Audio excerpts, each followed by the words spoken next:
안녕하세요. 네, 안녕하세요. 반갑습니다. 자, 여러분들 같이 이제 세무회계 공부하게 될 정우승이라고 하고요. 제가 오늘 아침에 면도하다가 좀 다쳤어요. 그래서 여기 지금 보기 안 좋을 수 있는데, 면도하고 피가 딱 나는 순간, 야, 원래 피부면 좋잖아. 그래서 오늘 동사만 개강인데 우리 잘 될 것 같다. 이 생각이 제일 먼저 들었었는데 한번 우리가 짧은 시간이지만 세무사 2차 동차라고 하는 게 1차 끝나고 2차까지 굉장히 짧은 시간이잖아요. 근데 안 되는 건 아니에요. 그래서 우리가 전략적으로 한번 접근해가지고 한번 해보자. 점수를 어느 정도 확보할 수 있을 정도까지 같이 한번 노력을 해보도록 하겠습니다. 첫날이기 때문에 짧게 오리엔테이션 하고요. 그리고 바로 강의 진행하도록 하겠습니다.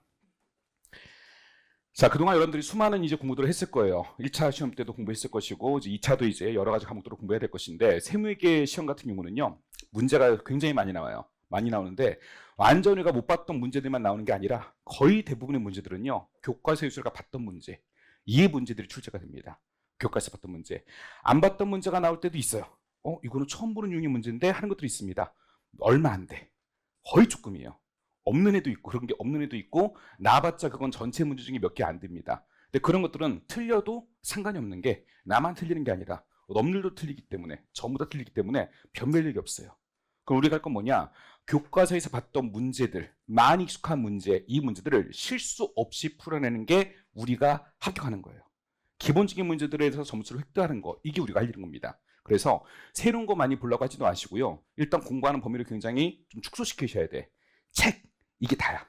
그러니까 이론서는 워크북 하나, 그다음 연습서는 문제집은 연습서 하나, 빨간 책 하나. 그냥 거기서만 딱 멈추면 되고 여기다 뭔가 추가로 덧붙이는 건 불가능.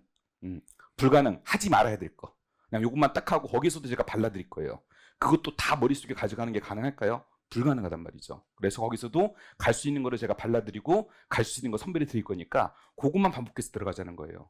그리고 거기 있는 것들하고 비슷한 문제만 나왔을 때 거기 이제 맞춰줘서 붙기만 하면 되는 거예요. 그래서 최근 문제는요, 교과서에서 자주 접하는 문제 유형이 많이 나오는 형태입니다. 그러면 이제 많이 나오니까 빨리 풀어내야 돼. 그리고 중요한 건 또 정확히 풀어내야 돼요. 계산 과정 보고 분율수가 들어가는 게 아니고 답이 맞아야 돼. 답 하나가 뭐 1점, 2점 이런 식으로 배점돼 있거든요. 그럼 답을 하나씩을 정확히 맞춰야지만 우리가 붙어낼 수 있어. 그래서 우리한테 필요한 건 순발력과 정확성입니다. 그럼 순발력을 여러분들이 획득시키려면 어떻게 해야 돼? 순발력을 갖추려면 여러 가지 문제들을 많이 풀어보는 게 좋은 게 아니라 하나의 문제를 완벽히 풀어서 빨리 풀 수 있어야 돼. 만약에 뭐 손상차손 문제가 나왔어. 손상차손 문제는 교과서에 내가 봤었을 때 이렇게 풀었지. 그 풀이 방법이 떠올라야 돼요. 그렇게 해서 바로 풀어내야 빠른 시간에 풀 수 있는 거예요.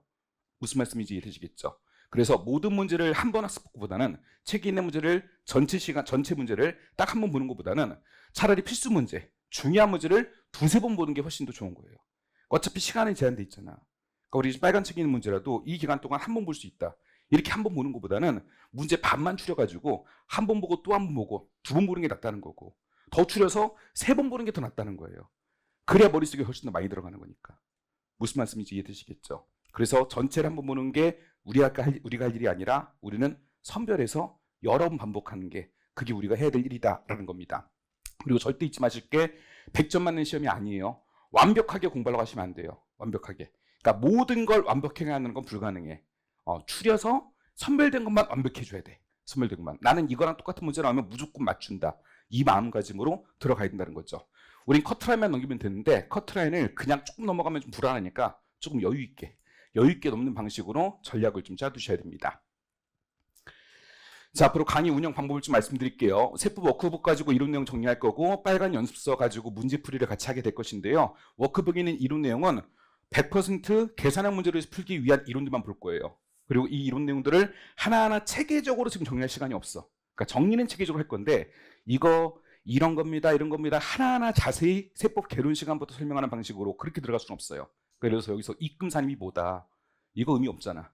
송금산입이 뭐다. 이런 거 의미 없잖아요. 이건 알고 있다고 가정할 거예요. 다 알고 있다고 가정하는 게 아니라 제가 지금 말한 것처럼 누구나 알 수 있는 용어 그런 것들은 알고 있다고 가정하고 차곡차곡 하나씩 정리할 거예요.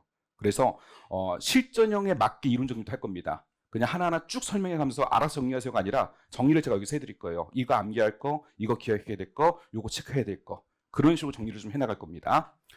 문제 같은 경우는 선별해서 푼다고 아까 말씀드렸는데요. 다 풀 건 아니고 책에 필수 문제라고 적혀져 있어요. 그 필수 문제만 풀 건데 필수 문제 중에서도 안 중요한 건 제낄 거예요. 안 중요한 거 제끼고 꼭 우리한테 실전에서 필요한 문제 그것만 또 선별해서 갈 겁니다. 문제마다 그냥 제가 들이다 풀기만 하는 게 아니라 이 문제 찾아야 될 포인트가 뭔지 말씀을 드릴 거고요. 이 문제에서 여러분들이 접근 방법, 이 문제가 나면 어떻게 풀어야 된다는 접근법들을 전부 다 정리해 드릴 거고요. 그다음 문제 풀이 틀도 만들 거예요. 이 문제 나면 그냥 어떻게 풀자, 이런 식으로. 그러니까 그렇게 틀에만 넣어서 풀 수 있는 문제와 맞춰도 합격을 할 수 있으니까 그렇게 접근을 좀 할 겁니다. 아까 이제 속도가 좀 빨라야 된다고 했잖아요. 속도가 빨라야 되는 걸 좀 만들려면 여러분들이 최소량의 문제를 계속 반복해서 풀어야 돼요. 여러 새로운 문제를 새롭게 많이 풀어보는 게 좋은 게 아닙니다. 그래가지고 실력이 절대 시험 빨리 푸는 게 절대 안 돼요. 그러니까 빨리 풀려면 최소량의 문제를 반복해서 풀어야 되고 딱 이 문제가 나오면 이건 어떻게 푸는 거야. 이게 바로 나올 수 있을 때까지 그렇게 작은 문제를 반복하셔야 됩니다. 아시다시피 학습 시간이 굉장히 부족하죠. 여러분들 지금 90일이 벌써 이제 안 남았어. 80일 정도가 남았어요. 80 며칠 정도 지금 남았습니다. 시간이 너무 부족해. 해야 될 거는 너무 많어. 근데 반복은 또 해야 돼. 그래야 기억할 수 있으니까. 한 번 봐서는 안 됩니다. 내 머릿속에 안 들어가요. 저 전략은 수업 시간에 한 번 보고 수업 끝나고 여러분들이 시험장 갈 때까지 2번은 최소한 반복할 수 있도록, 그러니까 최소한 3번은 반복할 수 있도록 만들어주는 게 저희 목표예요.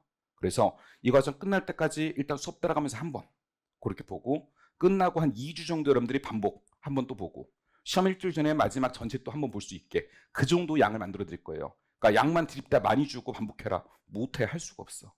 그래서 그 전략으로 좀 강의도 진행을 할 예정입니다. 아까 말씀드린 것처럼 이런 내용은 계산형 문제를 풀기 위한 필수 이론만 체계적으로 정리할 거고, 문제는 필수 문제 중에서도 선별해서 최소량을 학습을 할 겁니다. 말이 최소량이지 이것도 여러분들 입장에서 많을 수 있어요. 근데 최소한 가져가야 될 거, 그 정도만 제가 선별해 드릴 겁니다.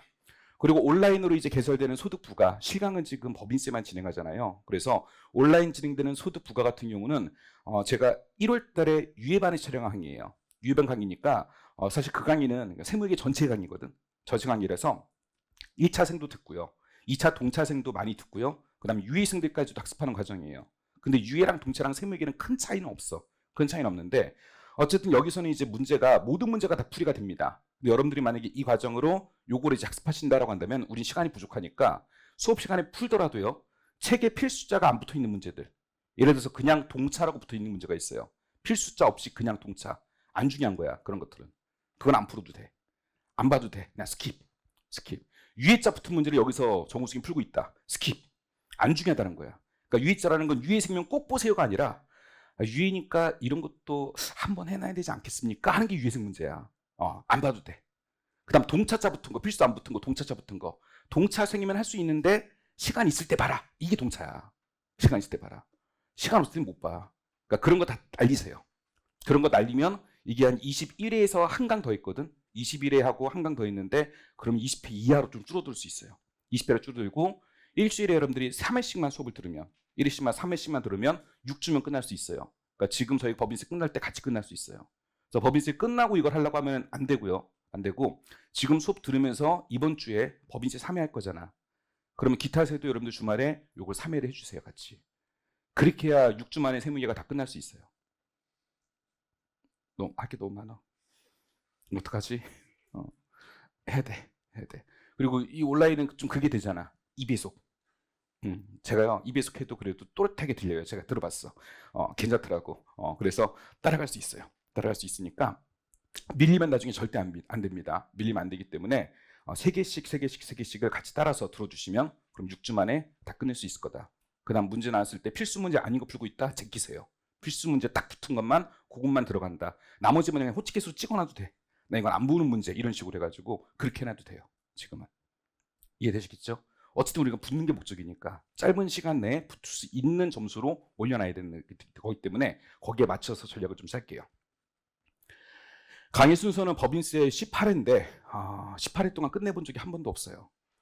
사실은 끝내본 적이 없는데 끝낼 거예요. 이번에는 끝낼 거고 19회 가면 여러분들 한 해라도 시간이 지금 뺏기면 안 되기 때문에 너무 이제 시간이 촉박하기 때문에 18회 끝낼 수 있도록 할 거고, 제가 1월 달 강의할 때 법인세를 한 25회 정도 했더라고요. 25회 정도 했고 작년에는 한 23회 정도 했고 이렇게 했는데 거의 다 풀어서 그래요. 책에 있는 문제들을 거의 다 풀어서 그렇고, 그거 제끼고 제가 여러분들 뭐 입금산입 같은 거 다 알고 있는데 그거 설명한 이유가 없잖아. 그런 거 이론 내용 설명할 때 취지 같은 거, 별로 안 중요한 취지 같은 거 제껴버리고 하면은 구조 위주로 정리하면은 충분히 가능성이 있고요. 그 다음에 수요일 날 같은 경우는 제가 오후 수업, 그럼 끝나는 시간은 6시가 아닌 거고 6시가 아닌 거고 그냥 언제쯤 끝난다 생각하시면 되고, 목요일 날도 6시가 아닌 거고 언제쯤 끝난다. 금요일만 1시에 끝난다 생각하시면 되겠습니다.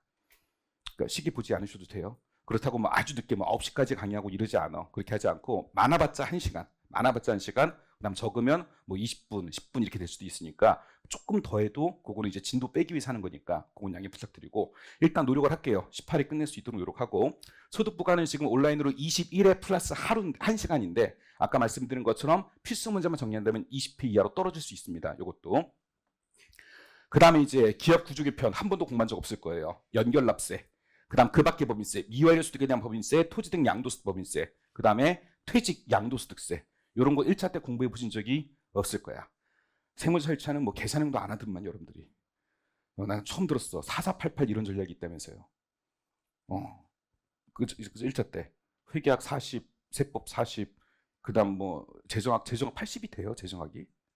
그 과목 만만치 않은 과목인데 어쨌든 그런 전략이 있다고 해서 깜짝 놀랐어요. 그럼 4488로 해서 2차로 넘어와. 44를 맞고. 44를 어떻게 맞냐? 세법 맞은 거 보니까 법인세 계산형은 손도 안 대. 소득세도 손도 안 대. 부가세도 이름만 한대. 그리고 국기, 국징, 뭐 조처 이걸로 해가지고 맞춘다는 거야. 아니 그럼 나중에 세무사 돼가지고 어떻게 하려고? 부가만 할 거야? 부가는 여러분 돈도 안 받아요. 우리 부가세 신고하는 건. 소득세하고 법인세 기장을 해야 기장료가 들어오지, 부가세는 서비스야 그냥. 그걸로는 돈 못 벌어. 그걸로는. 이론만 해가지고 계산 어떻게 하려고. 안 돼요. 그래서 넘어오니까 2차가 많이 힘들어지는 거예요. 그러니까 지금도 여러분들 법인세 잘 안다는 가정에 강의 드리진 않을 거예요. 모른다고 가정하고 강의 드릴 거예요. 대부분 그럴 거야. 안 했거든. 옛날에 하고 안 했거든. 1차 때도 정리 못 했거든. 그래서 모른다고 강의 드릴 건데 이 부분들이 이제 벅찰 수 있어요. 이 부분들이 벅찰 수 있는데 다 하려고 하지 마시고 지금 이건 해도 잘 안 될 수 있어. 그래서 할 수 있는 것만 하면 돼. 물론 이게 시험에 안 나온다는 아니야. 나와요. 나오는데 그렇게 많이 나오는 주제는 아니에요. 어쩌다 한 번씩. 그다음 요즘은 쪼개서 나오기 때문에 이게 큰 배점으로 나오는 경우가 좀 드물어요. 옛날에는 기업 구조 개편 그러면 합격만 20점 딱 이렇게 나와. 그 합격 안 한 사람은 그냥 20점 날아가는 거예요. 20점. 근데 요즘은 뭐 10점, 뭐 5점 이렇게 쪼개서 나와요. 쪼개서 나오기 때문에 요거를 다 못한다라고 하더라도 크게 점수가 많이 달라지는 건 아닙니다. 그래서 시간적 여유가 되면 하시고, 그렇지 않으면 버리는 전략으로 가야 돼요. 그러니까 작년 같은 경우는 토지등 양도소득법인세가 나왔어. 그게 한 2점인가 4점 정도 돼요. 4점 정도 전체 중에. 거기 한번 나온 적이 있었고, 사실 그거는 공부하는데 20분이면 공부하거든. 20분이면 공부하고 책에 있는 문제 그냥 똑같이 나와. 문제 유형이. 그럼 하기만 할 수 있는데 시간적 여유가 될까 이제 그게 모르는 거야. 그러니까 다른 거 하시고, 우리 법인소득부가 다 하시고 시간적 여유가 되시면 하자. 그렇지 않으면 못한다라는 거고. 양도소득세 같은 경우는 꽤 오랫동안 안 나오다가 작년에는 좀 등장을 했습니다. 등장했는데 어렵기 때문에 맞추기가 쉽지가 않아요. 그러니까 이거는 해도 맞추기가 쉽지 않다. 그럼 욕심내지 마시고 일단 접대 비율이 무조건 맞추자. 기부금 맞추자. 감가상 맞추자. 이자소득 맞추자. 근로소득 맞추자. 기타, 연금 맞추자. 매출생, 매입생 맞추자. 그래도 70점은 넘어갈 수 있어. 그 전략으로 가고, 그리고 난 거기서 다 못 맞추겠다. 그럼 해야지. 이걸 더 해서 맞춰줘야지 거기서. 이해돼요? 전략을 그렇게 접근하자고요. 근데 이 강의들은 정규 수업 시간에 당연히 못하고 1월달 강의에서도 중급승이 못하기 때문에 온라인 강의로 올라가 있습니다. 온라인 강의 올라가 있고 정규 수업 시간에 지금 여러분들이 복습하면서 할 수 있을까? 6주 동안 7주 동안 시간이 안 날 것 같아요. 그러니까 남연하시고 밤에 잠이 안 온다 그럴 때 한 번씩 본다든가, 밤에 잠이 안 오면 들으면 잠이 잘 올 수 있어. 그럴 때만 본다든가 그렇게 해야지 뭐 시간이 따로 내기는 쉽지가 않을 것 같아요. 유예생이면 무조건 제가 하라고 하는데 동차선이기 때문에 선별적으로 합시다. 선별적으로 해가지고 일단 지금 정규 수업 시간 하는 거 1순위로 하시고, 시간 여유가 나면 그때 하는 방식으로 그렇게 들어가자고요. 강의 교재는 말씀드린 것처럼 이론은 워크북, 문제풀이는 연습서 가지고 진행할 거고요. 요거는 제가 수업 시간에 말씀드릴 거고, 최대한 여러분 짧게 볼 수 있게 책도 좀 슬림화시켜서 만들었어요. 문제집 같은 경우에 지금 시중에 나온 문제집 중에 가장 얇습니다. 가장 얇고 문제수도 가장 적어요. 선생님 이것만 가지고 될까요? 충분히 하고도 남어. 100점 맞는 시험 아니니까. 100점만 만들려면 이거 가지고 안 되지. 한 두세 배 더 두꺼워야지. 근데 그래도 100점 맞는 건 쉽지 않아요. 불가능한 거 필요도 없는 거야. 세무사 수석해서 뭐 할 건데. 꼴찌로 붙어도 붙으면 되는 거야. 수석이라고 뭐 특별히 더 채용할 때 도움이 된다던가 이러지 않아. 우리 기분 나빠. 수석하고 왔네. 자식 뭐 아는 것도 없으면서 하면서 이제 그렇게 될 수 있기 때문에 우리는 일부러 그렇게 할 필요는 없다.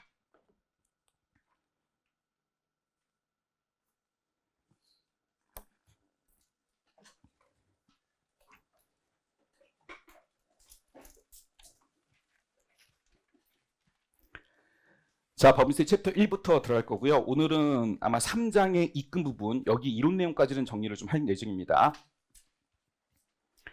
자, 총설은 법인세가 무엇이냐 이런 거 써져 있어요. 다른 거 하나도 안 봐도 되고요. 넘어갑니다. 1.2 보시면 사업연도가 있어요. 여러분 교재 7쪽입니다. 여러분 복습할 때도 책에 있는 거 다 보려고 하지 마시고 수업 시간에 제가 체크한 부분 이것만 보셔도 충분해. 이것만 보셔도 문제 푸는데 아무 지장 없는 부분입니다. 그것만 학습을 하세요. 그럼 지금 1.2를 바로 봤잖아. 1.1 부분은 안 봐도 된다는 얘기야. 자, 1.2의 1번 사업연도. 우리 법인인 사람들은 어떻게 정하냐? 아시다시피 원칙은 1회계기간입니다. 법령이나 정관에서 정하는 1회계기간. 그럼 정관에서 정하는 1회계기간이니까 회사가 마음대로 정할 수 있어요. 우린 1월부터 12월까지 하겠습니다. 12달. 또는 우리는 1월부터 6월까지, 또 7월부터 12월까지 6개월 하겠습니다. 그렇게 정해도 돼요. 마음대로 정할 수 있고 다만 1년은 넘으면 안 되는 겁니다. 1년 초까지는 넘으면 마음대로 정할 수 있어요. 근데 법령이나 정관에 규정된 게 없다. 그런 경우에는 회사가 따로 사업연도 정해서 신고를 해줘야 돼요. 신고한 사업연도. 만약에 신고도 없었다라고 한다면 보통 회사들이 많이 쓰고 있는 1월 1일부터 12월 31일까지 이걸 쓰게 됩니다. 기억하세요. 사업연도 판단 순서는 1순위, 2순위, 3순위 순서로 진행하는 겁니다. 2번입니다. 신설법인의 최초 사업연도 개시일. 요거는요. 우리 법인세 시험 문제 1기가 나왔을 때 주의하셔야 돼. 보통 시험 문제에는 24기 사업연도가 나올 겁니다. 지금 24년도니까 24기라고 보통 이렇게 많이 출제가 돼요. 근데 1기가 나올 때가 있어. 1기 문제가 나올 때는 최초 사업연도 개월수가 몇 개월이냐? 이걸 묻는 거예요. 1기 1월 1일 날 꼭 사업을 시작하는 게 아니거든. 1월 중간에 시작할 수도 있거든. 그럼 1기는 12달이 안 될 수도 있어요. 뭐 8개월, 7개월 이럴 수 있습니다. 그럼 이게 어디 나올 수 있냐면 업추입비 문제, 접대비 문제라든가 아니면 산출세 계산하는 문제, 감가상각 범위 구하는 문제 이런 데 나올 수 있는 거예요. 신설법인은 최초 사업연도 개시일이 설립 등기일입니다. 설립 등기일이 법인의 탄생일이에요. 사업자 등록 개시일 이런 거 아닙니다. 사업자로 신청일 이런 것도 아니고 설립 등기일. 법인은 등기에 의해서 탄생이 되는 거기 때문에 설립 등기일이 최초 사업연도 개시일이에요. 하지만 설립 등기일 이전에 손익이 먼저 발생하고요. 뱃속에서부터 손익이 먼저 발생하고 그 손익을 1기 손익에 산입하기로 했다. 그런 경우는 최초 손익 발생인 이때부터 1기가 시작되는 거예요. 예를 보겠습니다. 원래 이 회사 정관상 사업연도는 1월 1일부터 10월 31일까지입니다. 근데 이 회사가 3월 1일 날 설립 등기를 했어요. 4월 1일 날 사업자 등록을 신청했다고 보겠습니다. 일단 이날은 중요한 게 아니야. 사업자 등록 신청 이런 것들은 부가가치세에서 중요한 날이 되는 거고 법인세는 법인의 탄생일, 이게 1기 시작이 됩니다. 근데 이 회사가 2월 25일에 최초 손익이 발생했고 이걸 1기 손익에 산입하기로 한 거예요. 그럼 이 회사는 실질적으로는 이날부터가 아니라 이날부터 돈을 벌기 시작했다는 얘기죠. 이날부터 돈을 쓰기 시작했다는 얘기예요. 그래서 이때부터 1기가 시작되는 거예요. 그럼 1기 개월수는 2월 25일부터 10월 31일까지 따지셔야 되고 우리 업추비 같은 거 계산할 때 월수는 한 달이면 한 달로 보고 계산합니다. 그럼 2월달 포함시켜가지고 몇 달이 돼요? 11달 이렇게 되는 거예요. 챕터 1은 끝. 넘어가고요. 챕터 2로 갑니다.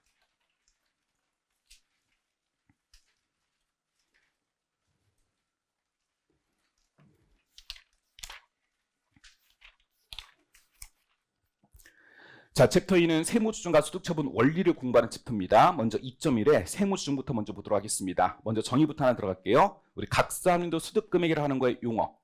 각사소라는 거의 용어는 정의가 입금에서 송금 뺀 거. 그게 각사함도 소득금액입니다. 입금에서 송금 뺀 게 플러스 값이 나온 거예요. 입금이 더 많았다는 얘기죠. 그러면 소득금액이라고 부르고요. 만약에 입금보다 송금이 더 많았다. 그럼 마이너스 소득금액이 나오게 됩니다. 그 마이너스 소득금액은 우리가 결손금이라고 부르게 됩니다. 그래서 마이너스 각사소가 결손금에 해당하는 거예요. 이런 각사소는요, 법에는요, 입금에서 송금 빼서 구하라라고 되어 있지만 현실에서는 그렇게 구하지 않습니다. 이렇게 구하지 않고 손익계산상 당기순익 출발점으로 해서 우리가 세무조정을 통해 가지고 각사소 구하게 되죠. 다음 페이지. 원래 법조문에 있는 건 입금에서 송금 뺀 게 각사소다.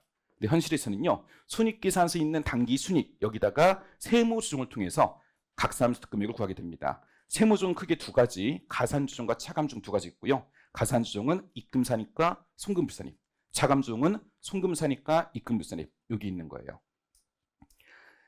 자, 이런 세무조정할 때 주의할 점입니다. 자, 먼저 주 2번이에요.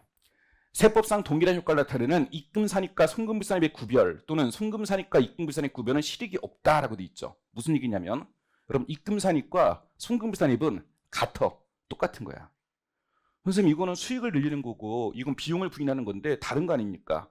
그런 측면에서 다르지. 근데 각 사업 소득 금액을 증가시키는 효과에서 똑같다라는 거예요. 각 사수를 증가시키는 역할하는 거고, 그 다음 송금산입과 입금산입은 각 사수를 줄이는 역할, 차감시키는 역할하는 거예요. 그래서 똑같다라는 거예요.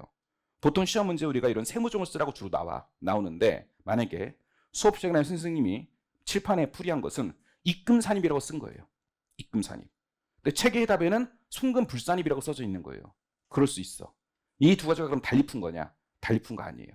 똑같은 거예요. 어떤 때는 입금산입이라고 써도 맞고 송금불산입 써도 맞아. 두 개 중에 뭘 써도 상관이 없다는 거죠. 그러니까 여러분들이 문제 풀다가도 이럴 수 있어. 이게 입금산입인가? 이게 송금불산입인가? 쓸 게 애매모호한 게 있단 말이죠. 이래서 간단히 명확한 것들이 있어. 매출을 늘려야 된다. 누가 말해도 입금산입이야. 비용을 없애야 된다. 누가 말해도 송금불산입이야. 이렇게 딱 떨어지는 게 아니라 애매모호한 것들이 있어요. 이걸 입금산입이라고 써야 될지 송금불산입 써야 될지 그럴 땐 고민할 필요가 없다는 얘기야. 뭘 쓰든 똑같다라는 겁니다. 어떤 거 써도 정답이다라는 거고요. 마찬가지 송금산입과 입금불산입 이 두 개 중에 뭘 써야 될까 고민스러울 때가 있어요. 뭘 쓰든 상관이 없습니다. 똑같아요. 그냥 여러분들 땡기는 거 하나만 써주면 되는 거예요. 다만 이런 거 안 되지. 입금산입에 써야 될 걸 송금산입에 썼다. 그건 틀리게 되는 거예요. 보통 시험 문제 시점을 할 때 이런 양식이 많이 나오거든요. 세무종을 여기다 표현해라라고 많이 나오는데 채점 점수 들어가는 건 금액하고요 소득처분이에요. 이거 맞추는 데 여러분들이 중점을 두셔야 돼. 금액 맞추고 소득처분 맞추고. 어떤 때는 금액하고 소득처분이 따로따로 부분점수가 들어가기도 하고요. 얘 1점, 얘 1점 합쳐서 2점 이런 식으로. 어떤 문제는 얘하고 얘를 둘 다 맞춰야 점수가 부여된다. 그런 경우도 있어요. 그래서 중요한 건 이 부분 맞추는 게 중요하고 위치. 여기 적을 거냐 여기 적을 거냐 요것만 잘 구분하시면 돼요. 계정과 명칭은 의미만 통하면 돼. 아무거나 쓰면 돼요. 아무거나 쓰라고 했더니 진짜 아무거나 쓰시는 분들 있어. 전부 다 그냥 막 토지라고 써. 아니 토지 아닌 걸 토지라고 쓰면 안 되지. 의미는 통해야 되고 요거는 보통 점수 배점이 들어가진 않아요. 보통은 금액, 소득, 처분 이렇게 들어갑니다. 이런 세무종상은 소득 금액 조정학표 작성하라고 하고 있고요. 시험 문제 주로 양식도 요게 나오게 됩니다. 요걸 작성해서 나타내세요라고 돼 있어요. 이거 작성할 때 주의할 점이 소득처분 부분인데요. 여러분 가산조정 쪽에 소득처분은 3개 있잖아요. 크게 사회유출, 유보, 기타 그런 거 적어주면 되고 예를 들어 사회유출 중에 배당이다. 배당 적고 또는 유보 적고 기타 적고 이러면 돼. 이쪽은요 소득처분이 사회유출은 없죠. 마이너스 유보 아니면 기타예요. 여기다 적을 때 마이너스 유보 혹은 기타 이렇게 적는데 원래 이 서식 작성할 때 이쪽 부분은 마이너스를 표시하지 않습니다. 마이너스 붙이지 않고 그냥 이것도 유보라고 표현해요. 법주문에 마이너스 유보라는 건 없어. 그냥 유보야 유보. 근데 우리가 가산조정의 유보랑 차감조정의 유보를 구분하기 위해서 유보 마이너스 유보 실무상 그렇게 구분해서 부를 뿐인 거고 실제는 법주문에 마이너스 유보는 있지는 않습니다. 그래서 여기다 적을 때도 마이너스 표시를 붙이지는 않아요. 붙이진 않고 그냥 유보라고 적습니다. 그냥 유보라고 적어도 이게 차감조정이 적힌 유보니까 다 마이너스 유보인지를 알고 있는 거거든. 그래서 마이너스 표시 붙이지 않아요. 붙여도 틀렸다고 할 수는 없어. 흔히 우리가 마이너스 유보를 표시하니까. 그래서 붙이려면 다 붙이시고요. 마이너스 유보 다 붙이시고 붙이지 않으면 다 붙이지 마시고. 이해되시겠어요? 자, 정리. 보통 시험 문제 답안 작성 요걸 작성하라고 나옵니다. 이쪽 부분에 요거 적을 때는 마이너스 표시 보통 붙이진 않아요. 근데 우리 그냥 세무종 나타내려고 할 때도 가끔 있거든. 그냥 표를 안 주고 그냥 세무종 표현하세요 라고 할 때가 있어요. 그럴 때는 입금산입 같은 거 써주고 먼저 계정 과목 써주고 금액 써주고 뒤에 소득처분 써주면 돼. 그런 거 써줄 때는 마이너스 표시를 정확히 해주시는 게 좋아요.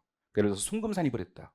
이 양식이 아니라 그냥 쓰라고 나올 때 송금산입 어떤 금액 얼마 괄호 열고 소득처분 적을 때 거기는 그냥 마이너스 유보로 표시해 주는 게 좋습니다. 원래 보통 우리가 마이너스 유보라고 하니까. 자, 2번입니다. 세무중의 유형이에요. 자, 세무조정 크게 결산조정사항과 신고조정사항 두 가지로 구분할 수 있습니다. 결산조정사항은요, 결산조정만 할 수 있는 거고 신고조정은 안 되는 거. 요게 결산조정사항이고요. 신고조정사항은 결산조정도 할 수 있고 신고조정도 할 수 있는 거. 그게 이제 결산조정사항이 됩니다. 여러분 결산조정이라고 하는 용어는요, 그냥 수익비용 계상하는 걸 말하는 거예요. 말이 조정이지 이건 사실은 세무조정이 아니라 수익비용 인식하는 거. 그 다음 신고조정이라고 하는 건 진짜 세무조정하는 거 말하는 거예요. 우리가 당기순이익 구한 다음에 가산조정, 차감조정 하는 거 요거를 신고조정이라고 하는 거예요. 그럼 여기서 결산조정상이라고 하는 건 풀어서 얘기하면 수익비용 계상하는 건 가능하지만 송금산입 같은 세무조항하는 건 불가능하다. 이걸 말하는 거고. 신고정상이라고 하는 건 수익비용 계상하는 것도 가능하고 수익비용 계상이 잘 안 됐더라면 입금산입, 송금산입 이런 중도 할 수 있는 거. 그거를 신고조정상이라고 부르게 되는 거예요. 이 두 가지 항목을 구분할 수 있어야 되는데 보통 이제 비용 항목 가지고 이 두 가지 구분할 수 있어야 돼요. 어떤 비용이 여기에 해당하고 어떤 비용이 여기에 해당하냐면 감가상각비 같은 추정경비, 돈 안 나가는 경비가 결산정상에 해당하고요. 인건비 같은 지출경비 이런 것들은 신고정상에 해당하는 거예요. 분계를 한번 끊어보세요. 우리가 감가상각비 분계한다. 만약에 600원의 감가상각비를 인식한다. 차변의 감가상각비, 대변의 감가상각 누객 처리예요. 인건비 같은 비용을 인식한다. 그럼 차변의 인건비 얼마, 차변의 현금 얼마예요. 여기서 이 두 비용이 차이가 나는 건 대변 쪽이에요. 얘는 지금 현금 600원 빠져나갔잖아요. 빠져나갔으니까 600원만큼은 분명히 순자산 감소액이에요. 그럼 누가 말해도 송금이 돼야 돼. 누가 말해도. 그럼 회사가 600원을 비용 계상했다. 잘한 거예요. 만약에 비용 계상 안 했다. 그럼 세법은 600원만큼은 송금이 돼야 되거든. 비용 계상 안 했으면 송금 산입이라도 꼭 해줘야 되는 거예요. 하지만 감가상각비 같은 비용은 대변에 현금이 빠져나가지 않아요. 지출 경비가 아닙니다. 추정 경비예요. 그럼 경영자가 얼마든지 자의적으로 조작할 수 있는 비용들인 거예요. 돈 나가는 것만큼 비용 계상하는 게 아니라 자기가 출원하는 것만큼 계상할 수 있는 거예요. 감가상각 내용 요소를 좀 줄여볼까? 더 많이 계상할 수 있는 거고. 상각방법을 정액법에서 정액법 바꿔볼까? 더 많이 계상할 수 있는 거예요. 이런 식으로 자기 멋대로 계상할 수 있는 비용이기 때문에 얘는 회사가 비용 계상했을 때는 송금 인정하지만 비용 계상 안 했을 때는 송금 산입 못하게 하고 있는 겁니다. 그래서 개념부터 결산종상은 특정 비용 항목에 대해서 회사가 비용 계상했을 때만 송금 인정하고 비용 계상 안 했을 때는 송금 인정 안 하는 항목들입니다. 여기에 들어간 항목은요. 대부분 추정경비. 돈이 빠져나가지 않고 경영자 의사에 따라서 비용 금액 여부가 달라질 수 있는 추정경비가 여기에 해당합니다. 그럼 얘네들은 언제 송금이냐? 회사가 비용 계상해야 송금이 되는 거예요. 비용 계상 안 하면 송금이 되질 않습니다. 반면에 신고정상은요. 회사가 계상한 수익비용과 세법상 입금 송금이 다르면 반드시 세무조정해야 되는 사항들 그거를 갖다가 우리가 신고조정사항이라고 부르게 됩니다. 비용으로 얘기하면 대부분 지출경비는 여기에 해당합니다. 가장 대표적인 게 퇴직연금충당금. 그럼 퇴직연금충당금 공부한 적이 있을 거예요. 그거는 강제 신고조정이다 이런 말을 했을 거야. 퇴충은 결산정상이다 이렇게 공부했을 거예요. 퇴충은 돈이 빠져나가지 않아. 회사 내부적으로 설정하는 충당부채인 거예요. 하지만 연충은 외부의 금융기관에 돈을 내야 돼. 기여금 납부한단 말이죠. 나간 것만큼 송금에 산입할 수 있는 거예요. 얘는 지출경비니까 신고정상에 해당하는 겁니다. 그럼 언제 송금이냐? 세법에 규정된 그 사업연도에 송금이 되는 거예요. 회사가 비용 처리했든 안 했든 상관없이 세법에 규정된 사업연도. 쭉 넘어가서 결산종상 대표적인 거 보겠습니다. 첫 번째, 감가상각비. 분개해 보시면 쉬워요. 차변의 감가상각비, 대변의 감가상각 유익이니까 현금 빠져나가지 않아요. 지출경비가 아니라 추정경비이기 때문에 얘는 결산종상에 해당합니다. 동그라미 1번에 퇴직급여 충당금. 퇴직급여 충당금 설정한다면 차변의 퇴직급여, 대변의 퇴직급여 충당금이에요. 대변에 돈 빠져나가요? 안 빠져나가요? 안 빠져나가죠. 그럼 이것도 추정경비. 따라서 결산종상입니다. 그 밑에 대손충당금, 회사가 설정할 때 분개한다면 차변의 대손상각비, 대변의 대손충당금이에요. 이것도 대변에 돈이 빠져나가지 않습니다. 추정경비니까 결산종상에 해당하는 거예요. 그 밑에 4번입니다. 일사충당금, 압축기장충당금 이런 거 설정한다면 차변의 비용, 일사충당금 1200 이런 식으로 비용 계산하고요. 대변에는 일사충당금, 충당부채 계산이에요. 그럼 이것도 돈이 빠져나가요? 안 빠져나가요? 안 빠져나가요. 추정경비에 해당합니다. 그래서 원칙적으로 일중압충도 결산종상이에요. 다만 일중압충도 그럼 결산종상이면 회사가 장부에 비용 계상해야지만 송금 인정합니다. 근데 얘네들은 기업회 기준에서 비용 계상을 못하게 합니다. 세법에서는 비용 계상하고 와야 송금 인정한다고 했는데 기업회 기준에선 비용 계상을 허용치 않아요. 그래서 어쩔 수 없이 우리 세법은요. 원래 얘네들은 결산종상이 맞는데 비용 계상할 수가 없으니까 임의신고 조정도 허용합니다. 바로 그 옆에 다음은 임의신고조정 가능이라고 돼 있죠. 거기에 첫 번째 점 일충, 압충 여기 들어갑니다. 원래 얘는 결산종상이에요. 비용 계상해야지만 인정이 됩니다. 하지만 기업회 기준에서 비용 계상 허용치 않으니까 임의신고 조정도 인정을 해주는 거예요. 그럼 얘는 결산조정도 가능하고 신고조정도 가능하다 이 얘기가 되는 거고요. 그 밑에 조특법상 준비금, 그 다음에 법인세법상 준비금이 있습니다. 우리가 준비금 설정할 때도 차변에 준비금 1200 비용 계상하고요. 대변에는 준비금이란 부채를 계상하는 거예요. 그럼 이 비용은 돈이 빠져나가냐는 추정 경비에 해당합니다. 따라서 얘네들도 원칙은 결산 조정 사항에 해당하는 거예요. 그럼 회사가 장부에 비용 계상해야지만 송금으로 인정하는데 비용 계상 못하는 준비금들이 많습니다. 기업회 기준에서 얘네들도 비용 계상 못하게 하는 경우들이 있어요. 그래서 그런 준비금들은 임의 신고 중 가능합니다. 조특보상 준비금이라든가 외감대상 비영리법인의 골목사업 준비금 이런 것들은 비용 계상할 수가 없기 때문에 임의 신고 정도 허용하게 하고 있는 거예요. 자, 대손금입니다. 대손금도 임의 대손사에 해당하는 대손금들이 있고 강제 대손사에 해당하는 대손금들이 있어요. 강제 대손사에 해당하는 대손금들은요, 세법상 대손사유 무조건 대손금으로 인정해 주는 것들이에요. 이거는 절대 못 받는다라고 보는 거예요. 그래서 얘는 회사가 비용 차량과 상관없이 무조건 세법상 송금이 돼야 되니까 신고정상이고요. 임의 대손사에 해당하는 것들은 임의예요. 그럼 회사가 못 받겠다고 판단하고 비용 처리해야지만 송금 인정합니다. 그래서 얘는 회사가 비용 처리했을 때만 인정하니까 결산정상이 되는 거예요. 나중에 챕터 12자세히 볼 건데 대표적으로 임의 대손사에 해당하는 것들, 채무자가 파산했다 이런 것들, 파산으로 내가 회수하기 힘들다 그런 것들은 임의 대손사가 되고요. 또는 많이 들어봤던 부도 발생으로부터 6개월 이상 지난 것들, 그런 것들 여기에 해당하는 거예요. 강제 대손사에 해당하는 것 대표적으로 각종 법에 따라 소멸시효 완성된 채권, 이건 법에 따라서 이 채권 없어졌다고 했기 때문에 절대 받을 수가 없어요. 신고정상에 해당합니다. 자산의 평가 손실도 원칙은 결산정상입니다. 자세한 내용은 나중에 챕터 10에서 우리가 보게 될 건데, 자산의 평가 손실을 인식한다 그러면 유형자산 같은 자산 줄이고요, 평가 손실 비용 계상에 이런 식으로 분개한단 말이죠. 그럼 얘도 돈이 빠져나가지 않죠. 지출 경비가 아니라 추정 경비에 해당하는 겁니다. 그래서 원칙은 결산정상이고요. 예외적으로 화폐성 외상 부채 평가 손익 같은 거 이런 것들은 신고정상이 됩니다. 구체적인 내용은 나중에 챕터 10에 가서 볼게요. 다음 페이지 신고정상은요, 또다시 두 가지, 강제 신고 조정과 임의 신고 조정 구분할 수 있습니다. 강제 신고 조정은요, 강제예요. 무조건 신고 조정 해줘야 되는 거예요. 반면에 임의 신고 조정, 얘는 신고 조정을 해도 되고 안 해도 되는 거예요. 법원의 선택이 딸리는 겁니다. 가장 대표적인 강제 신고 조정이 어떤 거냐면 퇴직연금 충당금이에요. 회사가 퇴직연금 충당금을 설정한다. 그럼 얘를 설정하려면 기본적으로 금융기관에 돈을 내야 돼. 현금 얼마 빠져나가고 사회 적립자산 혹은 퇴직연금 운용자산이라고 자산 먼저 계산해 줘야 돼요. 그리고 나서 연충을 그 다음 설정해 줘야 돼. 대변의 연금 충당금, 차변의 연금급여라는 비용 계산하는 거예요. 그럼 여기는 이 비용, 얘가 이제 송금이 되는 건데 이 비용, 얘는 현금이 일단 빠져나가야 돼. 돈이 빠져나가고 그걸 가지고 우리가 비용 계산하는 거예요. 그러면 추정경비예요, 지출경비예요? 지출경비에 해당하는 거예요. 현금이 빠져나가는 지출경비. 따라서 얘는 강제 신고정상이 됩니다. 빠져나간 것만큼은 반드시 송금 산입이 돼야 되는 거예요. 반면에 임의 신고정상은요, 송금 산입할지 말지를 법인이 선택할 수 있는 사항입니다. 그래서 보통 시험 문제에서 얘를 묻고자 한다라고 한다면 송금 산입해도 답이고 안 해도 답이잖아요. 그래서 얘 같은 경우는 문제 세부담 최소화 과정, 보통 이게 많이 나와요. 시험 문제 세부담 최소화 과정이 나왔을 때 시험 문제 자료에 임의 신고정상이 나와 있다. 그럼 우리는 송금 산입하는 걸 선택해 주셔야 되는 거예요. 가장 대표적인 임의 신고사항이 아까 봤던 일충, 압충, 이게 여기에 해당합니다. 자, 2.2에 이제 소득처분 들어가도록 하겠습니다. 자, 소득처분은요, 우리 세무종상에 대한 귀속을 확정하는 절차예요. 우리가 당기순이익에다가 이런 세무종을 했어. 그래서 각사수를 구한 거예요.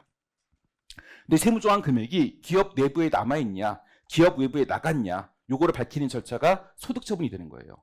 만약에 입금에 산입한 금액을 주주가 가져갔다. 그럼 사유로 유출됐죠. 그럼 그 자에 대한 배당 같은 거 처분이 돼야 돼요. 만약에 누군가 가져가지 않고 회사 내부에 남아서 회사랑 세법 간 자산 부채 차이를 발생시킨다. 그런 경우 우리가 유보라고 처분해 줘야 되는 거예요. 자, 이런 것들이 소득처분이고요. 다음 페이지 유형 보겠습니다. 중요한 건 요거예요. 우리가 어떤 세무조정을 했어요. 근데 가산조정을 한 거야. 입금산입, 송금불산입 같은 가산조정. 여기서 나타날 수 있는 소득처분은 크게 세 가지입니다. 첫 번째 사유유출, 두 번째 유보, 세 번째 기타. 세 개 중에 하나를 적어주면 되는 거예요. 자, 구분하는 기준은요. 입금산입 같은 가산조정을 했는데 그 세무조정한 금액이 기업 외부로 유출이 됐다면 기업 외부에 누군가 가져간 거예요. 주주나 임직원 이런 사람들이 가져간 거예요. 그럼 그 자에 대한 사유유출로 처분하는 겁니다. 누군가 가져가지 않았어요. 누군가 가져가지 않고 회사랑 세법 간 자산부채 차이를 발생시킨다. 자산부채 건들면 그때는 우리는 유보라고 처분하는 거예요. 마지막은 누군가 가져가지도 않았어. 회사 내부에 남긴 남았는데 자산부채 건들지는 않아요. 그런 경우 있다면 그때는 기타라고 처분하면 되는 거예요. 기타의 성의는 다른 게 아니라 얘도 아니고 얘도 아닌데 세무조정을 했어. 그런 경우 써줄 때 기타로 쓰게 되는 겁니다. 반면에 차감정을 한 거예요. 송금산입, 입금불산입 차감정했습니다. 차감정에서는 일단 성격상 사유출 처분은 존재하지 않아요. 사유출 처분은 법인의 소득이 늘어야 그 는 걸 누가 가져갈 수 있는 거예요. 법인의 소득이 줄었는데 누가 가져갈 수가 없는 거죠. 그래서 차감정에서는 사유출 처분은 절대 나타날 수 없는 거고요. 이쪽은 마이너스 유보 아니면 기타가 되는 거예요. 회사랑 세법 간 자산부채 차이를 발생시켰다면 마이너스 유보고 그렇지 않으면 기타라고 처분하면 되는 거예요. 정확히 우리는 세무조정하고 나서 옌지 이거 구분할 수 있어야 됩니다. 먼저 유보부터 보겠습니다. 2번입니다. 유보 마이너스 유보. 유보 마이너스 유보는 세무조정하고 나서 자산부채를 증감시킬 때 그때 행하는 소득 처분이 유보예요. 만약에 우리가 해야 될 게 세법상 자산을 증가시켜야 된다. 혹은 세법상 부채를 감소시켜야 된다. 이런 일을 해야 된다라고 한다면 그때는 유보라고 표시하는 거예요. 만약에 우리가 세무조정하고 나서 해야 될 게 세법상 자산을 감소시켜야 돼. 혹은 부채를 증가시켜야 돼요. 그런 경우라면 세법상 자본을 감소시키게 되겠죠. 이런 경우 갖다가 우리가 마이너스 유보라고 하게 되는 거예요.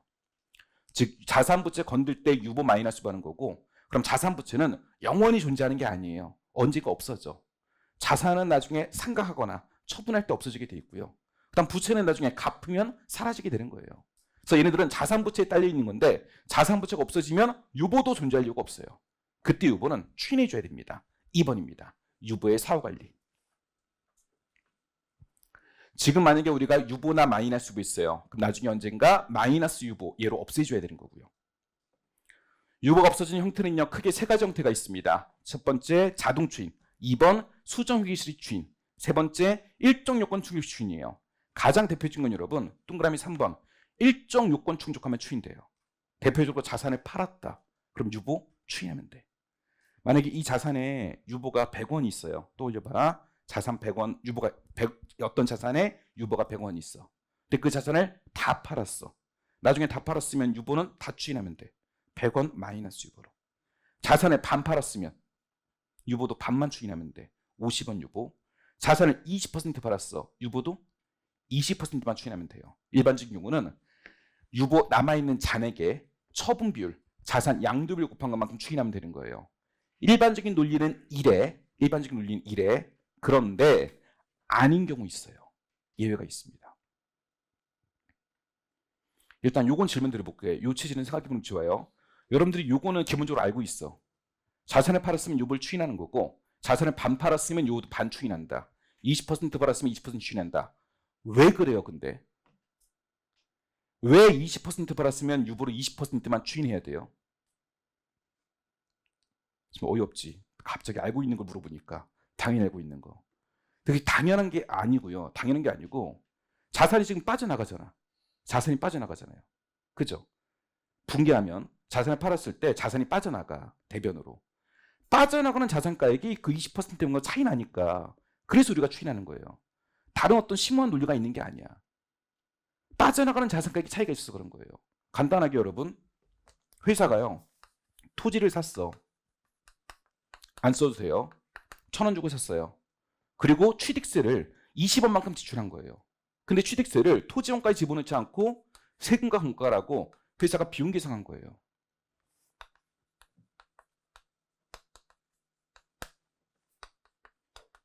근데 세법상은요. 취득세도 토지 원가에 들어가야 되거든요. 그럼 토지가 취득할 때 1,020원 돼야 되는 거예요. 대변은 똑같고. 그럼 우리가 세무조정 어떻게 해요? 회사는 지금 세금과 공과라는 비용 계산했는데 세법상은 비용이 아니잖아요. 그럼 송금, 불산입 이 조정을 해줘야 되고요. 금액은 20원만큼. 소득처분은요. 회사는 지금 토지라는 자산을 1,000원 계산했는데 세법상으로 토지라는 자산이 얼마가 돼야 돼요? 1,020원 돼야 되죠. 토지 늘려야 되잖아요. 20원만큼. 그래서 유보라고 하게 되는 거예요. 비용 차이 나는 거 조정, 송금, 불산입. 토지 늘려야 되니까 유보라고 하게 된단 말이죠. 자, 1기 때 회사가 이런 조정을 했어요. 근데 이익이 때 이 토지를 절반만큼 팔았다고 보겠습니다. 토지 절반만큼 600원에 처분했다고 가정해 볼게요. 그럼 현금 600원 들어와. 대변에 토지가 빠져나가고 세법상도 현금 600원 들어오겠죠. 대변에 토지가 빠져나가고. 근데 분개 다 안 해도 여러분들은 세무좀 할 수 있단 말이죠. 지금 이 토지의 유보가 20원 딸려 있는데 토지를 반 팔았다고 했으니까 여러분들은 반 추인한다고 그랬어요. 10원만큼 마이너스 유보하실 거란 말이죠. 앞에는 차감종하겠죠. 송금 불산입 반대. 그럼 송금 산입이라고 하든가 아니면 입금 불산입이라든가 두 개 중에 어떤 것이도 상관이 없어요. 송금 산입, 입금 불산입. 지금 여기에 절반만큼 추인한 거예요. 20원에 50%만큼 추인한 거란 말이죠. 이게 그냥 추인되는 게 아니고요. 분개하면 빠져나가는 토지가 딱 이만큼 차이 나니까 조정을 하는 거예요. 지금 장부상은 토지가 1,000원이었어. 절반 팔았으면 빠져나간 토지가 얼마예요? 500원이거든요. 세법상은 토지가 1,020원이었어. 그럼 빠져나가는 토지 얼마가 돼야 돼? 510원이 돼야 되거든. 1,020원의 절반. 그럼 회사가 계산한 처분이익은 100원이고 세법상 처분이익은 90원이에요. 맞죠? 그럼 먼저 이익 차이. 회사가 계산한 이익은 100원, 세법상 이익은 90원. 10원만큼 차이 나니까 입금 불산입 해줘야 되는 거고. 그 다음 빠져나가는 자산 차이. 회사는 500원 빠져나가게 했는데 우리는 510원 빠져나가게 해요. 이 차이 때문에 마이너스가 10원이 되는 거예요. 이해되세요? 그러니까 보통 문제는 이렇게 풀면 맞는데 안 맞는 문제가 있어요. 안 맞는 문제. 보통 주식 문제에서 안 맞아요. 주식 문제에서 주식을 한 번에 사는 게 아니라 여러 번 나눠 살 때 그런 경우는 달라질 수 있어요. 그런 경우는 이미 여기까지 출제가 됐습니다. 그래서 여러분들 여기까지 공부를 좀 하셔야 되는데, 자, 외울 게 아니고요. 원래는 여러분 알고 있는 것처럼 유보전액의 양도율 곱하는 만큼 유보 추인돼. 근데 아닌 경우 있다. 아닌 경우 어떤 경우냐? 주식 같은 거 보통 나올 때고, 주식을 나중에 팔 때 세법상은 평균법 이런 거 쓰는데 회사는 선입선출법 이런 거 썼을 때, 둘 다 평균법이 아닐 때, B평균법, T평균법 이게 아닐 때, 서로 방법이 다를 때 그런 경우 차이가 날 수 있어요. 36쪽 가볼게요.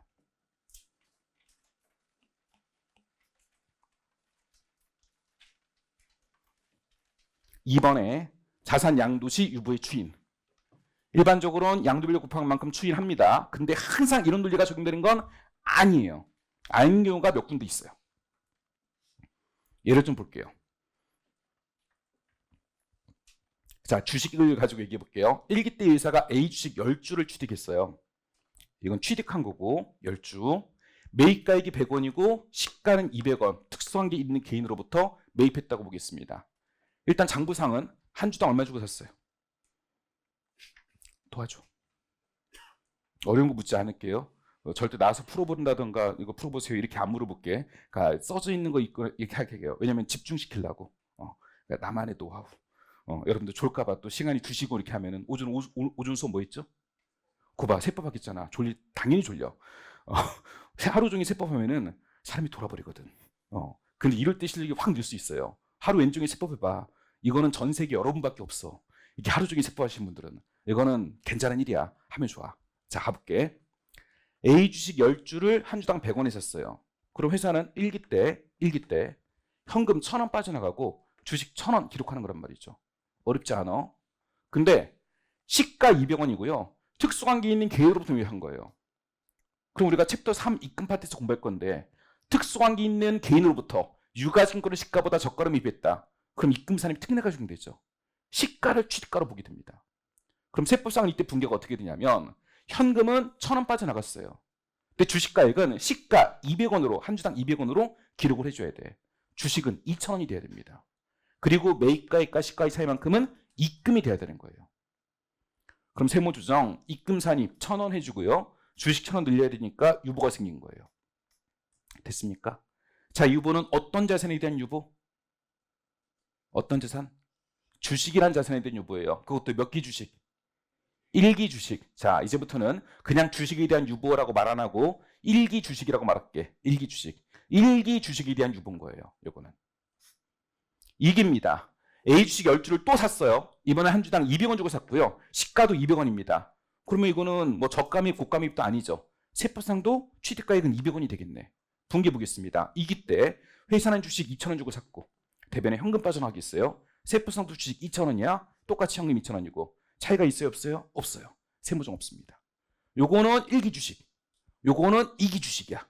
이번은 어디만 있어? 1기 주식 여기에만 있어. 됐습니까? 자, 그리고 3기가 됐어요. 3기 때 A 주식 10주를 팔았습니다. 그럼 내가 가지고 있던 거 20주 중에서 20주 중에서 10주 판 거예요. 즉 50% 처분한 거예요. 이렇게 나오면 보통 문제들은 여기서 유보, 이 자산에 대한 유보는 얼마 있습니까? 1,000원 있죠. 그럼 절반 추인한다고. 그럼 3기 때는 입금 불산입 500원 마이너스 유보. 보통 이렇게 우리가 세무적이에요. 일반적인 문제는 그렇게 풀어도 맞아. 아닌 경우가 있다는 거야. 시험 문제가 그냥 여기까지만 나왔다. A 주식 3기 때 10주 팔았다. 그럼 여러분들은 500원 마이너스 유보로 세무정 하세요. 그게 맞아. 일반적인 경우는. 근데 이 뒤에 걸 잘 보세요. 추가적인 내용이 뒤에 거가 아니라 밑에 거네. 주식 처분 손익은 수익 변경성있고 그 다음 이겁니다. 3기 때 얘기예요. 주식 처분 시 결산상 평가 방법과 세법상 평가 방법이 모두 평균법이래. 이렇게 나왔으면 우리가 세무정한 게 맞아요. 해볼까? 평균법 뭐냐면 3기 때 회사가 10주를 300원에 팔았어요. 현금 3,000원 들어와. 대변이 주식 빠져나가야 되잖아요. 평균법이면 1기 때 산 주식과 2기 때 산 주식 합쳐가지고 전체 중에 반 내보낸 거야. 그럼 1기 주식 1,000원, 2기 주식 2,000원 합치면 얼마? 3,000원. 거기 절반이면 얼마? 1,500원. 1,500원 없애는 거예요. 세법상은요. 1기 주식이 2,000원, 2기 주식이 얼마? 2,000원. 합치면 얼마? 4,000원. 거기 절반이면 2,000원. 그렇게 빠져나가는 거예요. 그럼 차이 나는 게 지금 500원. 입금 불산이 500원 마이너스 유발하는 거예요. 그러니까 지금 여기는 3기 때 평균법을 적용했대. 회사도 평균법, B도 평균법, T도 평균법. 그럼 지금 1기 주식 반 팔린 거고 2기 주식 반 팔린 거예요. 1기 주식도 반 팔린 거고 2기 주식도 반 팔린 거야. 평균법이라고 있으니까. 맞죠? 그럼 1기 주식의 유보가 1,000원 있었거든. 그럼 거기에 절반 추인하면 되는 거예요. 근데 이런 경우 3기 때 주식을 처분할 때 회사 평가 방법은 선입 선출법이야. 근데 세법상 평가 방법은 평균법인 거예요. 이러면 이제 얘기가 달라지는 거야. 이러면. 자, 세법은 평균법이니까 여기 주식 2,000원 1기 때 산 거. 2기 때 산 거 2,000원. 합치면 얼마? 4,000원. 거기에 절반이니까 2,000원 빠져나가는 거예요. 근데 회사는요. 선입선출법이라고 있잖아. 20주 중에서 먼저 들어온 걸 먼저 팔았다고 가정하고 분개한 거야. 회사는. 그럼 먼저 들어온 게 뭡니까? 1기 때 산 거죠. 요 놈이 지금 빠져나간 거야. 1,000원짜리가. 그럼 지금 3기 때 분개 차이 보시면은요. 회사 처분이익은 2,000원. 세법상 처분이익은 1,000원. 입금 불산입 1,000원 해줘야 돼. 소득 처분은 회사 빠져나가는 자산은 1,000원. 세법상 빠져나가는 자산은 2,000원 돼야 돼. 그죠? 그럼 마이너스 유보 1,000원이 돼야 돼. 그럼 아까 우리가 유보 잔액 1,000원 있던 거에 50% 곱해서 500원 추인하는 것과 지금 결산상 주식감수액 1,000원과 세법상 주식감수액 2,000원 요 차이 지금 세무정한 거랑 같아야 달라요? 달라. 이번엔 다르게 나온 거야. 아까는 같았지. 여긴 같았지.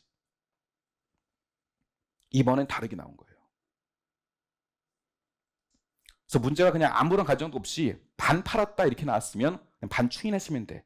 그때는 요 케이스 1번 같은 그런 상황이 될 거란 말이지.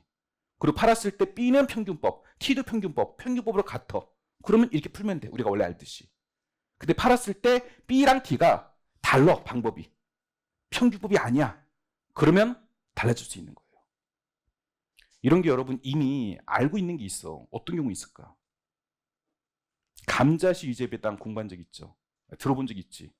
감자시 유제배당 문제 나오면 여러분 출제님 뭘 내시겠어? 단기 수각 주식 이거 내시겠지? 여러분들도 그거 낼 거야. 여러분이 출제위원회도. 단기 수각 주식 특내. 그죠? 그럼 감자라는 건 내가 가지고 있던 주식 중에 일부가 없어지는 건데 우리 세법은 단기 수각 주식과 일반 주식이 있으면 뭐부터 없어진 걸로 보는 거예요? 단기 수각 주식부터 먼저 없어진 걸로 봐. 이게 뭐냐면 단기 수각 주식 먼저법이야. 굳이 이름을 얘기하자면 단기 수각 주식 먼저법. 그죠? 주식 없어질 때 세법은 단기수학주식 먼저법, T는요 평균법이다. 서로 같아야 달라요? 다르죠. 그럼 이런 경우는 처분율만큼 유보추인하는 논리가 적용되면 안 되는 거예요. 그래서 그런 단기수학 추진에 적용될 때는 처분율만큼 유보를 추인하시면 안 됩니다. 선생님들 거 강조할 거야. BT랑 없어지는 주식가격이 달라서 그런 거예요. 이해되시겠어요? 자, 요게 정확히 여러분들은 우리가 실전 문제로 들어가야 되니까 나중에 문제 어디 나오는지 제가 체크를 좀 해드릴게.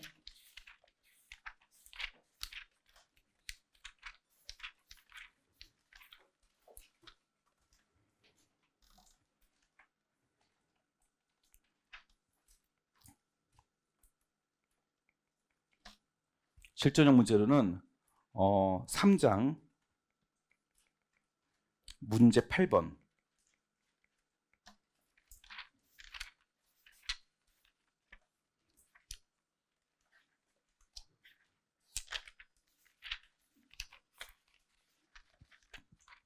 그 다음에 3장 문제 4번 요 두 가지 문제에서 다룰 겁니다. 3장 문제 4번 문제 8번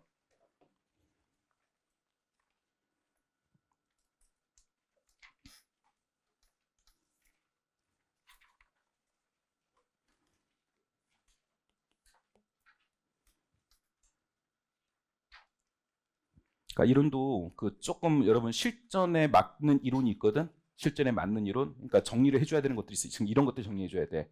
근데 여기서 지금 우리가 입안에서 유보가 추인되는 것들은 어떻게 추인되지 붕괴 다 끊어가면서 일정 비율만큼 추인됩니다. 막 요거를 막 1시간 넘게 설명하고 그럴 시간이 없어. 보통 세법 개론 시간에는 요것만 설명해. 요것만. 이러면 처분율만큼 추인됩니다. 놀랍죠? 막 하면서 막 그렇게 설명한다고. 근데 그거를 지금 그건 시험에 안 나와 지금. 그건 당연한 거야. 거기서 지금 한 단계 더 정리를 해놔야 돼요. 그래서 이런 식으로 정리를 할 겁니다. 그러니까 혹시 법인세를 내가 1차 때 포기했다라고 하더라도 나 이거부터 해야 될 것 같은데 그럴 시간이 없어 지금. 그냥 요거는 대충 그냥 기억하시고 그리고 실제 시험에 나오는 것들을 좀 정리해 드릴게. 그런 식으로. 됐습니까? 아까 문제 4번, 8번은 우리가 필수로 풀 문제들일 거예요. 좀 이따 같이 풀 거고. 좀 이따가 아니라 다음 시간에 풀게 될 거예요. 자, 다시 여기로 오세요. 지금 유보가 추인되는 형태 일정 요건 충족되면 추인된다고 했습니다. 또 하나 추인되는 대표적인 유형이 자동 추인이 있어요. 자동 추인이 뭐냐? 다음 기회가 되면 그냥 바로 추인해. 다음 기회가 되면 바로 추인. 어떤 세무적으로 했어? 다음 기회 유보로 추인. 다음 기회 마이너스 추인. 바로 추인하는 거예요. 두 가지 기억합니다. 첫 번째 재고산 평가감 평가증. 두 번째 대손 충당금 한도 초과액. 요거 나중에 챕터 10에서 말씀드릴 거고 요건 챕터 12에서 말씀드릴 건데 간략하게 설명드릴게. 재고산 평가금 평가증은요. 이번 기 기말재고가 다음 기 기초재고가 되기 때문에 그래서 자동 추인해줘야 돼요. 만약에 지금이 5기야. 5기 때 B 기말재고 100원이야. T 기말재고는 50원이야. D 기말재고는. 그럼 회사 기말재고가 5기 때 과대계상돼 있잖아요. 그럼 우리는 얘를 줄이기 위해서 송금산인 마이너스 유보 이론 적용한단 말이지. 자, 이 기말재고가 6기 때 기초재고로 바로 갑니다. 6기 때 기초재고. 그럼 6기 때도 B 기초재고는 과대계상돼 있는 거야. 기초재고 과대면 6기 때 매출원가도 과대계상돼 있어요. 매출원가라고 하는 게 기초재고 플러스 단기매입 마이너스 기말재고로 계산하는 게 매출원가거든. 그럼 6기 기초재고가 과대계상돼 있다. 그럼 6기 매출원가도 과대계상돼 있는 거야. 그럼 우리 매출원가 줄인 조정해줘야 돼. 송금불산임 유보. 그게 1기 때 있던 마이너스가 추인되고 있는 거예요. 그래서 재고산 평가금 평가증은 다음 기회 매출원가에 영향을 미치기 때문에 자동 추인되는 거고요. 대손 충당 한도 초과액은 총액법 회계처리 쓰고 있으니까 우리 세법은 총액법 회계처리예요. 이번 기 말에 설정한 대손 충당금은 다음 기회에 다 없어져야 돼. 다 없어질 때 그 유보도 다 추인해줘야 되는 거예요. 그래서 이 둘은 자동 추인입니다. 또 하나 추인 형태가 동그라미 2번입니다. 수정 회계 처리 추인. 우리가 유보가 발생한 이유가 뭐예요? 회사 붕괴가 세법상 붕괴하고 다르기 때문에. 그래서 유보가 발생한 거예요. 회사는 자산가액을 100원 계상해놨어. 세법상의 자산은 150원 돼야 된다. 그럼 50원 유보하잖아요. 회사 붕괴가 세법 붕괴랑 다르기 때문에 유보가 발생한 거예요. 근데 그 다음 기 이후에 회사가 그 잘못된 붕괴를 바로 잡았어. 수정회계 처리했어요.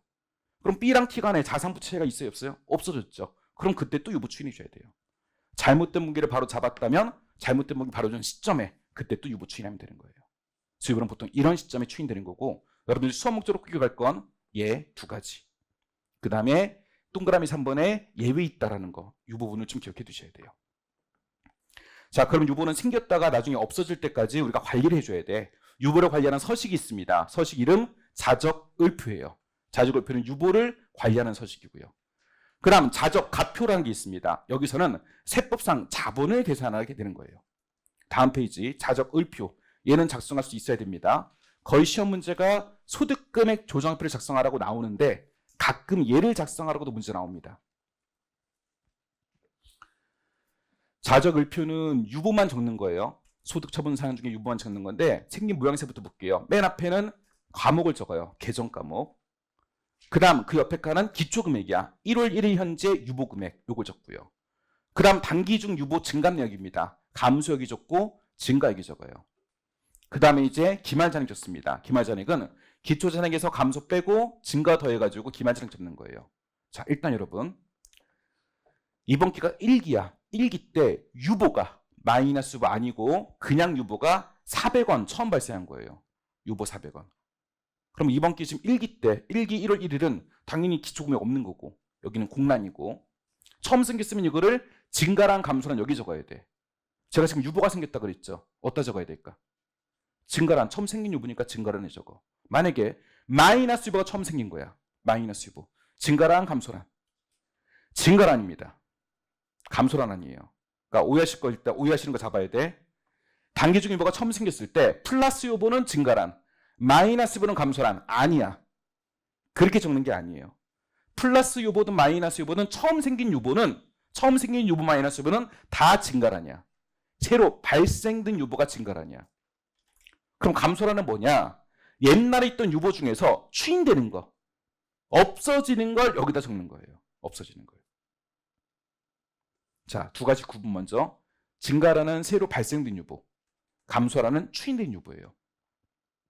자, 그럼 같이 들어가 볼게. 이번 기회에 토지에 대해서 400원 유보가 처음 생겼어. 그럼 여기다 적어.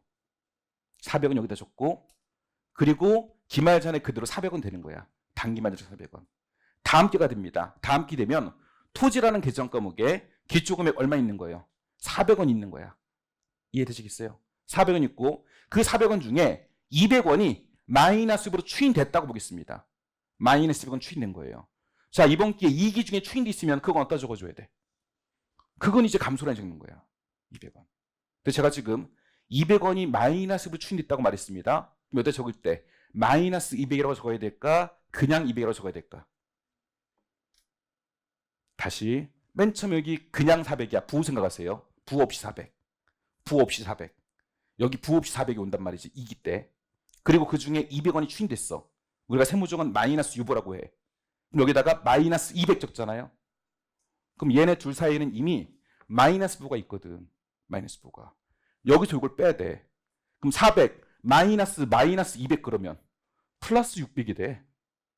그게 아니잖아. 기말재는 얼마가 돼야 돼? 200원만 남아야 되거든.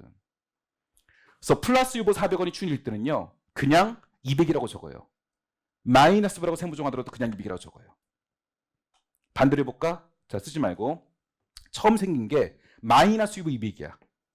건물에 대해서 마이너스 200이 생겼다고 해볼게. 그럼 여기다 마이너스 200 적어. 1기 말 여기 마이너스 200이 돼. 2기 초 여기 마이너스 200이 돼. 그 중에 100원이 추인됐다고 해볼게. 100원 입금산 유보로 추인됩니다. 추인된 건 100원 여기다 적어야 되겠지. 그냥 100원 마이너스 100원. 마이너스 100이야. 마이너스 100. 그러니까 부호는 여러분 처음 여기 생겼던 부 있죠. 처음 적기 시작하는 게 이쪽 난이야. 처음 적는 게. 여기 처음 적힌 유보가 없어질 때까지 쭉 가는 거야. 부 없이 400, 부 없이 400, 부 없이 400, 그 중에 200이 추인됐어. 부 없이 200. 얘는 부 없는 놈이야. 끝까지. 됐습니까? 그럼 400 마이너스 200 해서 기말에 200만 남게 되는 거예요. 처음에 마이너스 부호가 시작됐어. 마이너스 200. 그럼 여기도 마이너스 200. 그 다음 기 여기에 마이너스 200. 추인되는 거 마이너스 100. 이런 식으로. 밑에. 처음에 1기 때 입금산액 토지 200 유보, 송금산이 건물 400 마이너스 유보. 이 세무적으로 했다 해볼게요. 유보로 처분됐으니까 자주불표에 적어줘야 돼. 적는 방법. 토지는 유보내. 부 안 붙여요. 유보는 부 안 붙이고 증가란에 200. 기말전에 그대로 200이 오는 거고요. 건물은 마이너스 유보네. 그럼 이건 부호 붙여줘야 돼. 마이너스 U가 처음 생겼을 때는 마이너스 400. 얘는 기말잔액 마이너스 400이 돼요. 됐습니까? 2기입니다. 2기 때는 1기 말 잔액을 그대로 적어주세요. 200 마이너스 400. 그리고 이 유보가 2기 때 다 추인됐다고 해볼게. 토지 200 마이너스 유보로 추인, 건물 400 유보로 추인됐습니다. 추인된 거는 감소란에 적어야 돼. 감소란 적을 때 얘는 마이너스 유보 200이니까 마이너스 200 이렇게 적으면 안 돼. 마이너스 200 적으면 200 마이너스 200이 돼서 플러스 400이 나온다는 말이지. 그렇게 적는 게 아니라 부호 없는 200원이 없어진 거다라는 걸 표현하는 거예요. 부호 없는 200원 요 놈이 없어진 거다라는 걸 표현하는 거예요. 얘는 부호 없는 놈이니까 끝까지 없을 때까지 부호 없게 적어줘야 돼. 그 다음에 건물 마이너스 유보는 유보로 추인돼 있습니다. 여기 지금 유보라고 썼어도 여기다가 부호 없이 400 이렇게 쓰면 안 돼요. 그럼 마이너스 400, 마이너스 400, 마이너스 800이 되는 거거든. 그렇게 하면 안 되고 이건 표현이 마이너스 400 요 놈이 없어진 겁니다라는 걸 표현하는 거예요. 그대로. 그래서 부호는요. 처음 생긴 유보가 끝까지 가. 처음 부호 없이 시작했으면 없이. 부호 처음에 마이너스 유보로 시작했으면 마이너스. 처음 부호가 끝까지 가는 겁니다.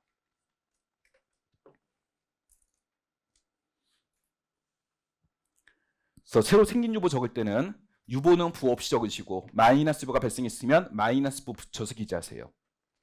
그 다음에 감소란은 옛날에 있던 유보 추인되는 거 적는 건데 기초란 부호랑 감소란 부호는 똑같아야 돼. 지금 기초란에 있던 부호 그대로 적어주는 겁니다. 없으면 없게, 마이너스면 마이너스. 기말 잔액은요. 단기말 현재 유보 잔액 적어주면 되는 거고요. 여기 계정 과목은 이왕이면 뭘 적는 게 좋냐면 자산부채 계정 과목 적어주는 게 좋아요. 자산부채. 우리가 지금 유보를 관리하는 거잖아. 유보는 특정 자산, 특정 부채에 관련된 거니까 손익비용 계정 과목보다는 자산부채 계정 과목 요거 적는 게 좋습니다.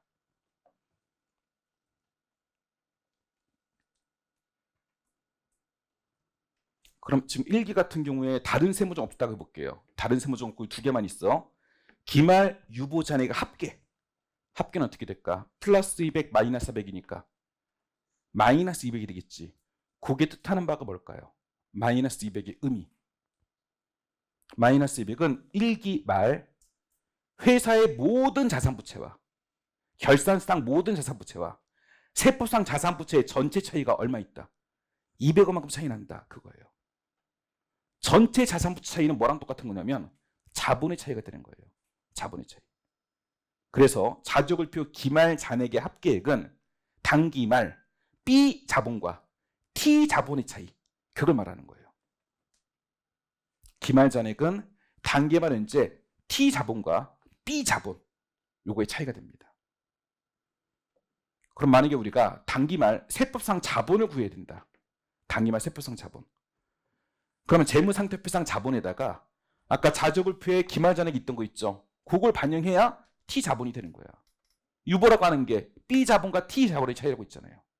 그래서 만약에 유보가 있다 더하시면 되고요. 마이너스 부는 빼주시면 되는 거예요. 아까는 마이너스 얼마였어? 200원이었지 합계가. 그러면 재무상태표상 자본 마이너스 200 적는 거예요. 이해됐죠?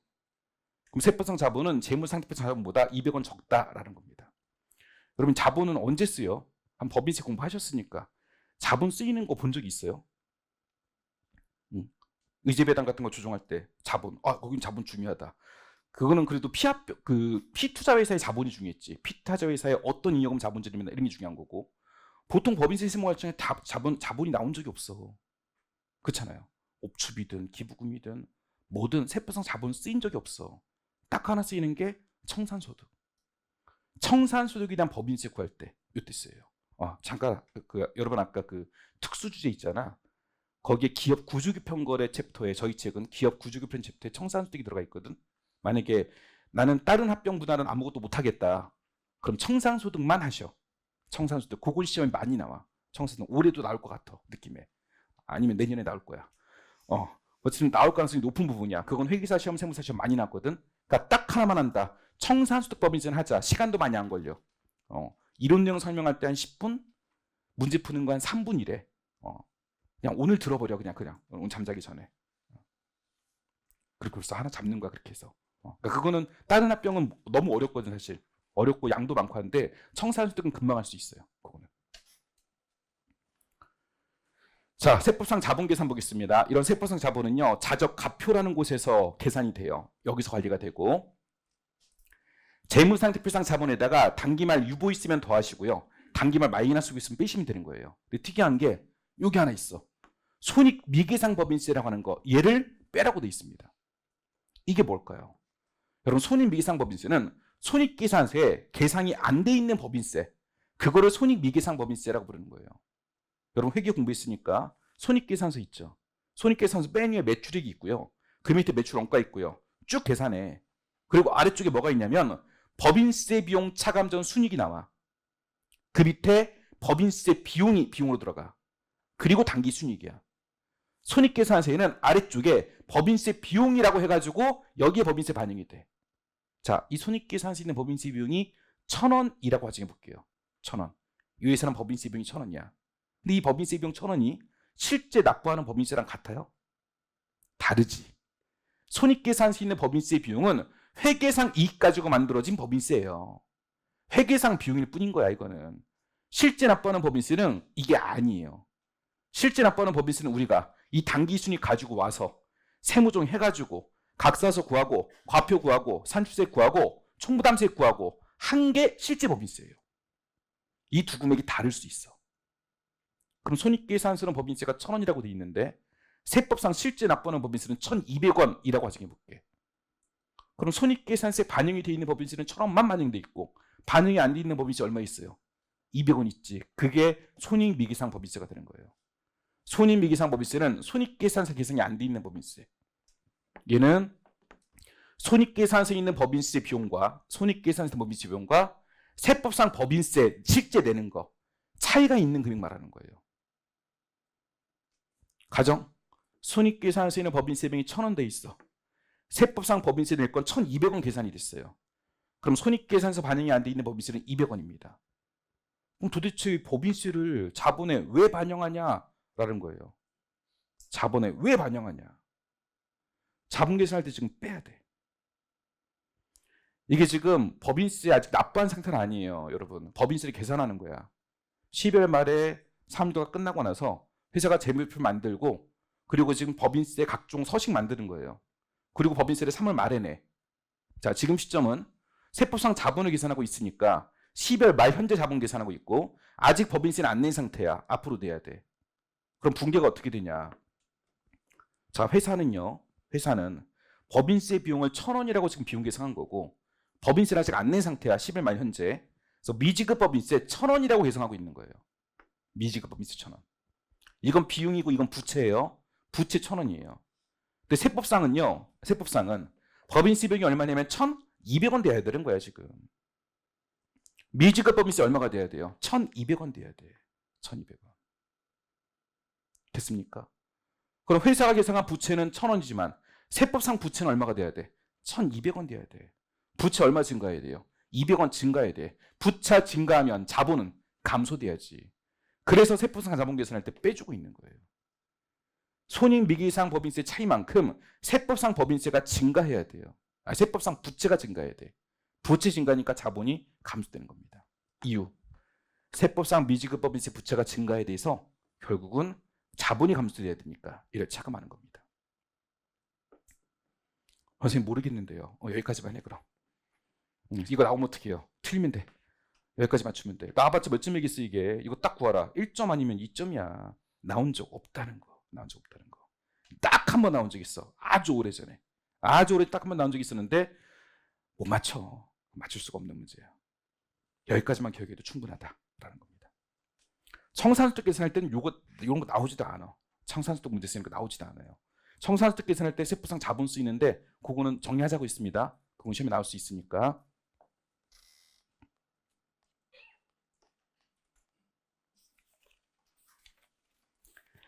자, 3번 사회출처분은요. 잠깐 쉬었다가 계속 보는 걸 하겠습니다. 잠깐 쉬었다 할게요.